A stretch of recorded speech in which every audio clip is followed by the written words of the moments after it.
सर्वसामान्यांच्या हक्काचा आवाज जागर जनस्थान।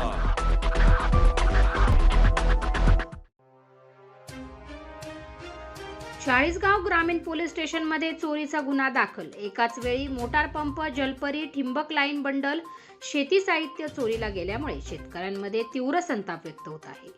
तालुक्यातील वाघळी येथील पांचोबा शिवारात भाऊदास महादू खैरे यांचं ठिंबक, दिलीप वामन जाधव यांची 3 HP मोटार, कैलास सुरेश जाधव यांची 3 HP जलपरी, रवींद्र शिवाजी भगत यांची 3 HB जलपरी, भीमराव त्र्यंबक सोनवणे यांची 3 HB जलपरी, सचिन गुणवंतराव देशमुख यांच्या शेतातील फायबरचे 2 टप, तसेच यापूर्वी अशोक लक्ष्मण भोळे, भालचंद्र रघुनाथ वाणी, भालचंद्र गडबड जाधव यांच्या शेतातून ही मोटार पंप, जलपरी, ठिंबक नळी बंडल चोरी झाल्याच्या घटना ताज्या असतानाच या झालेल्या चोऱ्यांमुळे शेतकरी हा संतापला असून लवकरात लवकर चोरांचा बंदोबस्त करावा, कारण एकाच शेत शिवारात होणाऱ्या सातत्याच्या चोऱ्या शेतकरी संतापलेला आहे। चाळीसगाव ग्रामीण पोलिसात सदर चोरीची फिर्याद भाऊदास महादू खैरे यांनी दिली असून पोलिसांनी चोराचा बंदोबस्त करावा व चोरी गेलेले शेती साहित्य, वीज, जलपरी, ठिंबक नळ्या बंडल परत शेतकऱ्यांना मिळवून द्याव्या अशी मागणी शेतकऱ्यांकडून होत आहे। जागर जनस्थानसाठी सोजीलाल हाडपे, चाळीसगाव।